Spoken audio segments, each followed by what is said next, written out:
I welcome you to my channel. Subscribe and listen to my new stories every day. They say trust is the foundation of every marriage. For a long time, I believed in that trust with all my heart. Claire and I had been together for a decade, and I thought we had it all: a good home, 2 wonderful kids, a routine that balanced both our lives, and an understanding that wasn't even supposed to need words. Our friends thought we were the ideal couple, the ones who made it. I thought so too, but maybe I'd been blind. It started with something as small as her phone. Looking back now, I can't believe that's all it took to make my mind start unraveling. We were on our way to North Carolina for a weekend getaway, just the 2 of us, no work, no kids, a break from everything. Claire mentioned she needed a quick bathroom stop, and I pulled off at a Wawa. She left her phone on the seat, and I didn't think anything of it at first. I was scrolling through my own phone, half reading emails, when I saw her screen light up with a message. Nothing about the message stood out, but the way Claire sprinted back to the car to grab it did. Before I knew it, she'd yanked her phone out of my hand and bolted back inside, muttering some rushed apology as she went. It caught me off guard. Claire wasn't usually so intense about her phone. She left it lying around all the time at home. But something in her eyes that day felt different. Defensive, maybe even a little panicked.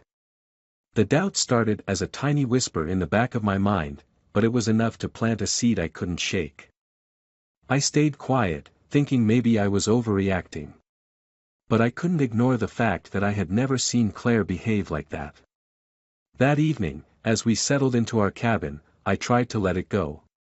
After all, we'd come here to relax, and I didn't want to ruin that. But the thought kept nagging at me. I had never been a suspicious husband, but that one incident felt like a crack in our supposedly perfect marriage. The vacation didn't go as planned. Claire was distracted, constantly on her phone, claiming to be checking surveys for work. I'd never heard of these surveys before, but I let it slide. Maybe she was just stressed, I told myself.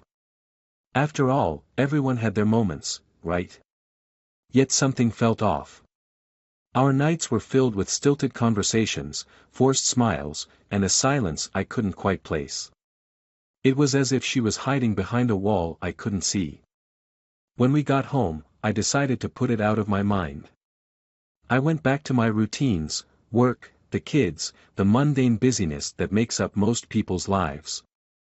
But I couldn't forget the way she'd looked that day outside the Wawa, clutching her phone like a lifeline. The more I thought about it, the more convinced I became that something was wrong. That's when I decided to take a closer look. A few weeks passed, and one night after the kids were asleep, I went through our phone records. I told myself it was just to ease my mind, that I'd find nothing, and that I could chalk it up to a bad weekend. But as I scrolled through the log, a particular number kept appearing. It wasn't one I recognized, and yet it was there, over and over again, sometimes late at night, sometimes in the early morning. I could feel my pulse quicken, my stomach churning. I wanted to believe it was nothing, but the evidence was right there. I ran the number through a reverse lookup site, and my stomach dropped when I saw it was a VoIP number. Someone didn't want to be easily found. I sat there, staring at my phone, a million thoughts running through my mind. Maybe there was an explanation, maybe I was still overreacting. But deep down, I knew something was going on. Claire's behavior grew more erratic in the weeks that followed. She was working late more often, always with some excuse about a last-minute meeting or a deadline. She'd bring up stories from work that didn't quite add up, her tone shifting when I asked simple questions about her day. I wanted to believe her, but that suspicion kept gnawing at me. The final straw came one Saturday afternoon. We were in the garage, cleaning out old boxes we'd let pile up over the years. Claire had stepped out to take a call, leaving me alone with the clutter. I found an old suitcase, one she'd used back when she was traveling for conferences. Curiosity got the better of me, and I unzipped it, half expecting to find random souvenirs or forgotten clothes. Instead, what I found left me cold. Inside were trinkets and souvenirs, postcards, keychains, little tokens from places I knew we hadn't been together. I sifted through them, my hands trembling. She hadn't just gone on a trip, she'd built memories, taken mementos from places she never mentioned, places that were nowhere in the stories she'd told me over the years. It felt like opening a door to another life, one that she had hidden from me. When she came back into the garage, I didn't say a word. I couldn't. I didn't want to confront her there, surrounded by the remnants of our life together, standing amidst boxes that held 10 years of marriage. Instead, I put the suitcase back, closed it up, and waited until we were inside. That evening, I asked her to sit down with me. I didn't go into specifics, didn't show my cards just yet.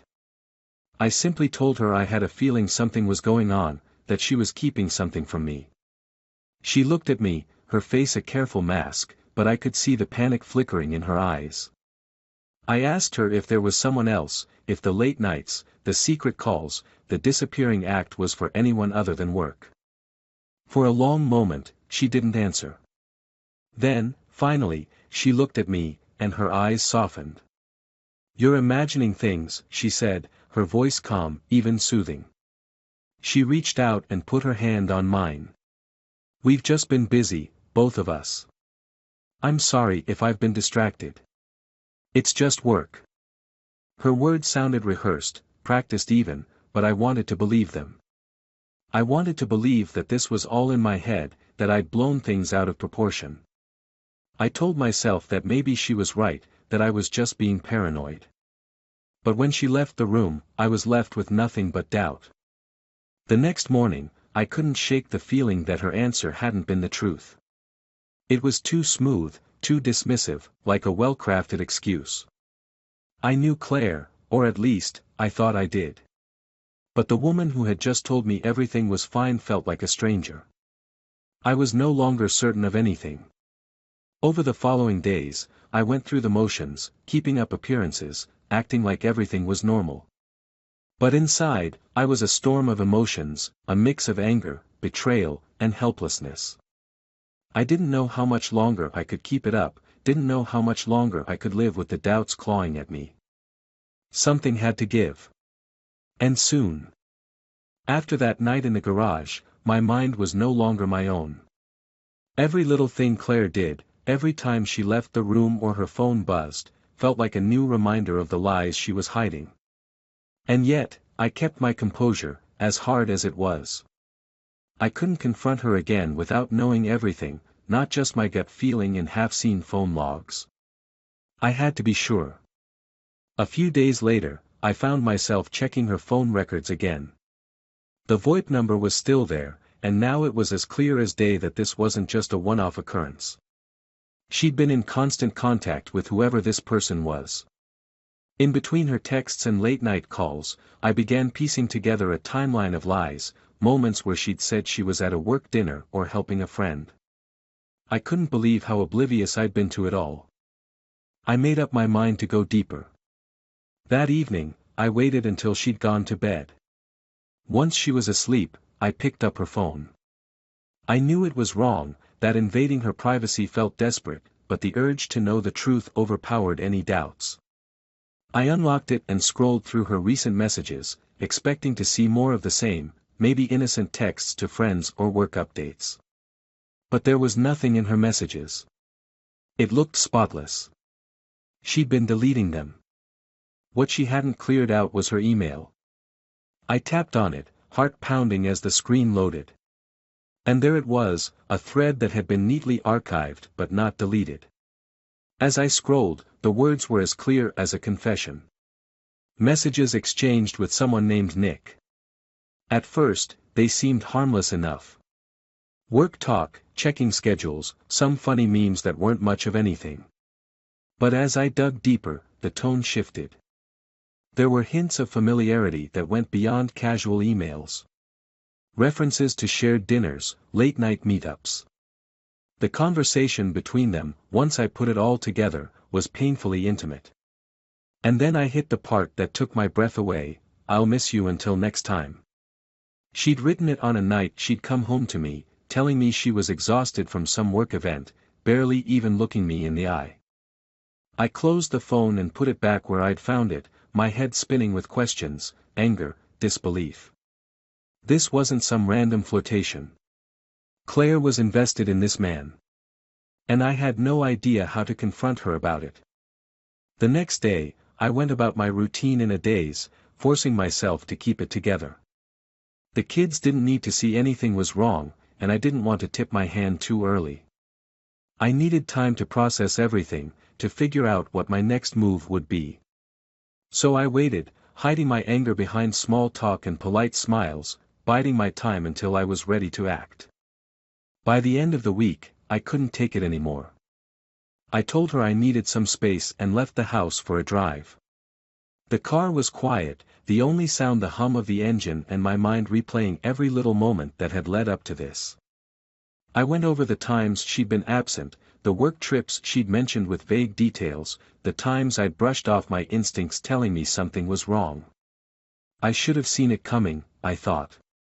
I should have known. But the hardest part was still ahead. Somehow, I needed to confront her, and I had to do it in a way that would make her tell the truth. No more excuses, no more, "you're imagining things."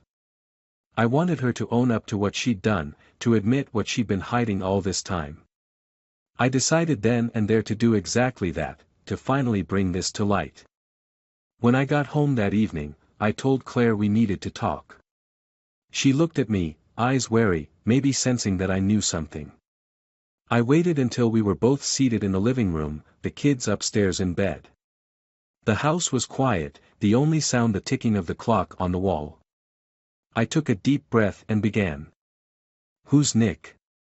I asked, my voice low and steady. Her face froze, a flicker of shock crossing her eyes before she quickly masked it. "Nick," she said, her tone attempting nonchalance. "He's just a colleague." "A colleague you meet at night and tell that you miss him?" She flinched, her mask slipping for a brief moment before she caught herself. "I don't know what you're talking about," she said, her voice wavering just enough to reveal her guilt. I pressed on, the anger building with each word. "I saw the emails, Claire. The dinners, the meetings, the late nights. You've been lying to me. Do you even realize what this has done to me? To our family?" She didn't respond, her eyes cast down at her hands, fingers twisting in her lap. I could tell she was searching for the right words, a way to twist the truth to make it seem less damning. But I wasn't going to let her get away with it this time. "Tell me the truth," I demanded. "Just once, tell me the truth. Are you involved with him?" Her silence was answer enough. She didn't look up, didn't defend herself, didn't even try to deny it. And in that silence, I found all the confirmation I needed. My stomach churned, anger boiling over into something I couldn't contain anymore.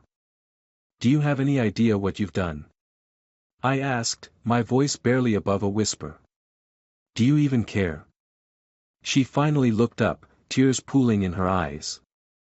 "I didn't mean for this to happen," she whispered. "I was lonely. I felt, I don't know, lost. And he was there, and he listened." I wanted to scream, to tell her that her reasons didn't matter, that there was no excuse for betraying me, for tearing apart our life. But instead, I sat there, feeling numb, as if the betrayal had drained me of every emotion I had left. "I don't want your excuses," I said quietly. "I want you to leave." The words hung in the air, final and unyielding. She looked at me, stunned, as if she hadn't expected me to say it. Maybe she thought I'd forgive her, that we could patch things up, sweep it under the rug. But I was done. She'd crossed a line, and there was no going back. "Where am I supposed to go?" she asked, her voice barely a whisper. "Anywhere but here," I replied. "Pack your things and leave. You made this choice, Claire. Now you have to live with it." She stayed frozen for a moment, the reality of her actions finally sinking in. She nodded, her shoulders slumping as she rose to her feet and headed upstairs to pack. I listened to the sounds of her moving around, drawers opening and closing, bags being filled. Each noise was like a nail in the coffin of our marriage, a reminder of the life we'd built and the trust she'd shattered. An hour later, she came back down, a suitcase in one hand, a bag slung over her shoulder. She looked at me one last time, eyes red, face pale, but I felt nothing. No pity, no remorse, just a cold sense of finality. She opened the door, stepped outside, and disappeared into the night. As the door clicked shut, I took a deep breath, letting the silence settle around me. The house felt different, emptier somehow, but I knew I'd made the right choice. There was no going back, no fixing what she'd broken. All I could do now was move forward, piece together my life one day at a time, and find a way to rebuild without her. In that silence, I finally felt free. It was a hard-earned freedom, laced with pain and betrayal, but it was mine. And I intended to make the most of it. The house felt hollow after Claire left. At first it was almost unbearable, the strange stillness, the quiet reminders of her scattered everywhere, from the coffee cup left on the counter to the laundry she'd half-folded in the living room. The anger simmered in me, my mind running through memories that now felt tainted. I'd wanted so much more for us, but I also knew I couldn't live another day with her betrayal. The first few nights were the worst. My thoughts wouldn't quiet down, the memories of those intimate messages echoing in my mind. How she had looked at me while secretly spending her affection on someone else. I'd always believed that if you love someone, you don't do things that break them apart piece by piece. The fact that she had done this, Claire, who I'd thought was my best friend, left a bitterness I wasn't sure would ever leave me. I had to pull it together for the kids. They hadn't seen the confrontation that night, and I didn't want them to. I wanted them to have some peace before I told them anything, to shield them from the fallout as much as possible. But kids are perceptive, they pick up on things you think you've hidden well. One morning, my youngest, Sophie, looked at me over her cereal and asked, "Where's Mom?" I paused, the words lodging in my throat. I hadn't expected the question so soon, hadn't figured out how to answer it. I wanted to tell her the truth but couldn't bring myself to put it all out there. "She's staying somewhere else for a little while, sweetheart," I said, trying to keep my voice calm. "She just needs some time away." Sophie nodded, her face still puzzled, but she didn't press further. My older son, James, looked at me as if he knew there was more to it, but he said nothing. We all went through the motions, finishing breakfast, heading out for the day, holding on to a strange, fragile peace. The days blurred together after that. I threw myself into work, kept the house running, and did my best to make things feel normal for the kids. But at night, when everything was quiet, the memories crept in again. I found myself going through the photos on my phone, scrolling through pictures of vacations, holidays, little snapshots of our life together. Looking at them felt surreal, like looking at someone else's life, someone who'd been blissfully unaware of what was lurking beneath the surface. About a week later, Claire called. I was half tempted to let it ring, but I answered anyway, bracing myself for whatever she had to say. I just wanted to check on the kids," she said, her voice tentative. "They're fine," I replied, keeping my tone even. "They miss you. But they're okay." She paused, as if weighing her words.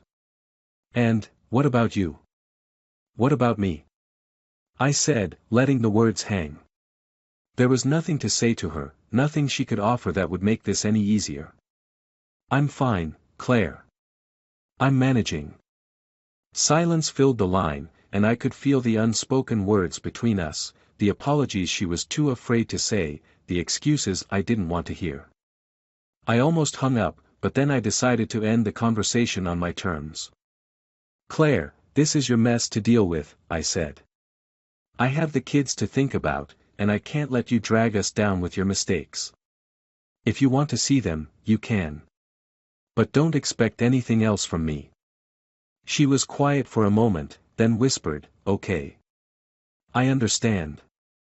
I ended the call and set the phone down, feeling a strange sense of relief. It wasn't much, but it was something. She knew where I stood, and that was all I needed for now. Over the next few days, I began adjusting to life without her. The silence in the house became easier to handle, the routines a bit smoother. I found myself enjoying the small things again, a quiet cup of coffee, an evening jog, helping the kids with their homework. I'd forgotten how satisfying it could be to do these things without constantly wondering where she was, what she was doing, or who she was texting. But the anger was still there, simmering beneath the surface, waiting for an outlet. I knew I couldn't let it fester, I had to find a way to release it. So, I started talking to a few friends, people I trusted who wouldn't judge me or tell me I should try to forgive her. I didn't need forgiveness, I needed a way forward. One evening, my best friend, Mike, invited me over for a drink. Mike had known Claire and me since college, and he'd always been the one to listen, to give advice without sugarcoating anything. As we sat on his porch, nursing beers in silence, I finally told him everything, the messages, the confrontation, the emptiness I felt every time I looked around the house. "Damn, man," he said, shaking his head. "I never would have guessed it with Claire. But you know, some people, they don't think about the hurt they cause until it's too late. She'll have to live with that." "Yeah," I replied, "but so do I. And now I have to find a way to make things work without her." He nodded, staring out into the night. "Maybe this is the time to focus on yourself. Start over. You've got the kids, and they need you. Maybe this is a blessing in disguise." I mulled over his words on the drive home, realizing that maybe he was right. I'd been holding on to a version of life that no longer existed, trying to salvage a marriage that was already broken. It was time to let go, to rebuild from the ground up, even if that meant doing it on my own. A week later, I started the process of divorce. The paperwork was overwhelming, but it felt good to take control, to make decisions that were finally for me and the kids. When Claire was served, she called me again, her voice trembling with disbelief. "Is this really what you want?" she asked, as if there was any question about it. "I didn't want any of this, Claire. But you left me no choice." She tried to argue, tried to convince me that we could fix things, but I'd already made up my mind. This wasn't something that could be fixed with apologies and promises. She'd crossed a line, and I wasn't going to let her back in. After that, Claire stopped calling. The silence was freeing, like a weight lifting off my chest. For the first time in weeks, I felt like I could breathe again. The kids asked about her occasionally, and I did my best to give them answers without bitterness. I wanted them to feel safe, to know they could rely on me, even if things had changed. I took them out more, tried to fill our days with laughter and memories that weren't tainted by what had happened. It wasn't always easy, but it was worth it. One evening, as I was tucking Sophie into bed, she looked up at me, her eyes wide and full of questions. "Daddy, are we going to be okay?" I felt a lump in my throat, but I forced a smile and nodded. "Yes, sweetheart. We're going to be just fine." It was a promise I intended to keep, no matter what. Months passed, and life slowly settled into a new kind of normal. I was getting the hang of single parenting, finding moments of joy in places I hadn't thought to look before. The kids and I spent our weekends doing little adventures, hiking in the woods, baking together, filling the house with laughter and the kind of warmth I thought I'd lost. The bitterness was still there, buried somewhere deep, but each day it felt a little easier to manage. I was finally beginning to believe that maybe, just maybe, things were going to be okay. One evening, as we were finishing up dinner, Sophie asked if we could visit her grandparents, Claire's parents, who lived a couple of hours away. She missed them, and as much as I wanted to keep some distance from anything associated with Claire, I didn't want to deny her family to the kids. They were good people, caught in the middle of something they hadn't asked for, just like the kids and me. I agreed, and we made plans to visit the following weekend. The drive to their house was quiet, and the kids fell asleep in the back seat as we wound our way through the familiar roads to Claire's hometown. It felt strange being there again, driving past places that held memories I couldn't forget no matter how much I wanted to. But I kept my focus on the road, reminding myself that this was for Sophie and James.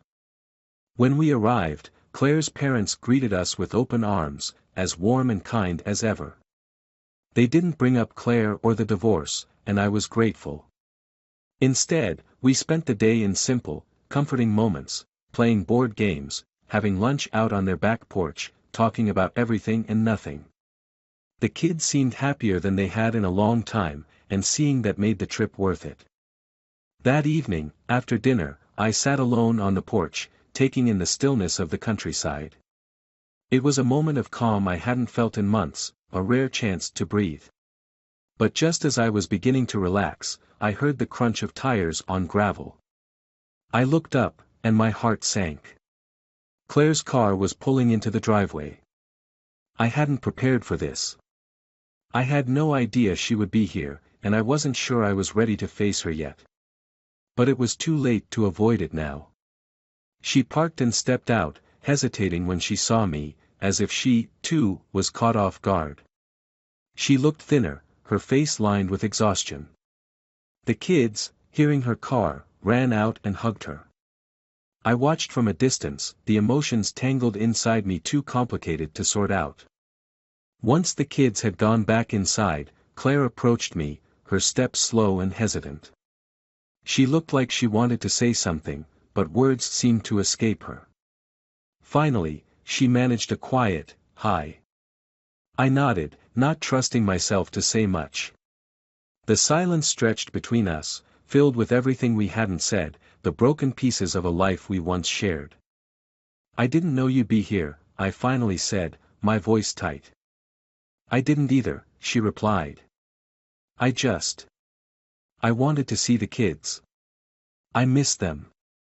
I felt a pang of something, sympathy, maybe, or sorrow, but I pushed it down. "They're doing fine, Claire. Better than you might think." She nodded, looking away, her eyes shining with unshed tears. "I'm glad," she whispered. "I'm glad you're taking good care of them." There was another silence, one that I wanted desperately to break but didn't know how. She looked down, and then she said something I hadn't expected. "I was hoping you might give me a chance, to be in their lives again. I know I messed up. I know it's probably too late. But I want to be there for them, somehow." It took everything in me to keep my voice steady. "Claire, you made your choice. You didn't just break my heart, you left a mess for all of us. I don't know if you can just walk back into their lives like nothing happened." Her face crumpled, and she wiped at her eyes, struggling to hold herself together. "I know. I'm sorry. I don't expect you to forgive me, but they're my kids too, and I need them." The sadness in her voice caught me off guard. I wanted to hold on to the anger, to remind her of all the hurt she'd caused, but seeing her there, broken and vulnerable, I couldn't. I nodded slowly, knowing that no matter what I felt, the kids deserved to have their mother. "I'll think about it," I said finally. "But it's going to take time." She looked relieved, her shoulders relaxing a little. "Thank you," she whispered. "That's more than I deserve." We didn't say much else after that. She went inside to say goodnight to the kids, and I watched her, feeling a strange ache in my chest. After a few minutes, she left, and I was left alone on the porch, wondering if things could ever really be mended. It was after midnight when we left her parents' house to head home. I was exhausted but decided to drive straight through, knowing the kids would be more comfortable in their own beds. The winding country roads stretched out before us, dark and empty, as I drove through the night. But then, out of nowhere, there was a flash of headlights coming straight at us. It happened so quickly, a truck swerving, the blinding lights, the scream of tires. I barely had time to react. I tried to swerve, to avoid the impact, but there was nowhere to go. The collision was brutal, the sound of metal on metal, the shattering of glass, the world turning upside down. When I came to, everything was a haze. Pain throbbed through my body, and I could barely move. The car was crumpled, the smell of gasoline thick in the air. I turned, panicking, searching for the kids. James was slumped in his seat, unconscious but breathing, thank God. But Sophie's seat was empty. The door had been ripped open, and she was nowhere in sight. I forced myself to crawl out of the wreckage, ignoring the pain, calling her name over and over. My voice was hoarse, desperation clawing at me as I stumbled through the darkness, searching, hoping against hope that she was somewhere close, that she was okay. And then, just as I thought I couldn't go any further, I found her. She was lying a few yards away, her small body still, her face pale. I dropped to my knees, feeling a terror I'd never known as I gently lifted her head, calling her name, begging her to wake up. But there was no response, only the silence of the night pressing in around me. By the time the ambulance arrived, I knew. I held her in my arms, numb with grief, unable to process the nightmare that had become my life. They took her from me, their voices a blur, their words meaningless. All I could think of was that I had lost her, that no matter how much I loved her, I hadn't been able to keep her safe. The weeks that followed were a blur of sorrow and disbelief. The house was emptier than it had ever been, the weight of her absence crushing me with every step. The laughter that had once filled our days was gone, replaced by a silence I couldn't bear. I tried to be strong for James, but there were nights when I sat alone in her room, surrounded by the reminders of the little girl who had been my light, my heart. Claire came to the funeral. She tried to speak to me, to offer some kind of comfort, but I couldn't look at her. I couldn't bear to see the reflection of my own grief in her eyes, knowing that we'd both lost something we could never get back. In the end, all that remained were the memories, fragments of a life that felt like someone else's. The happy moments, the laughter, the dreams we'd built. And as I sat in the empty house, alone with my thoughts, I realized that in losing Sophie, I'd lost a part of myself I could never reclaim. Sometimes, life doesn't give you closure. Sometimes, it just leaves you with the broken pieces and the memory of what could have been. And that's all I had left, the memories, and the unshakable, aching sorrow that would stay with me forever.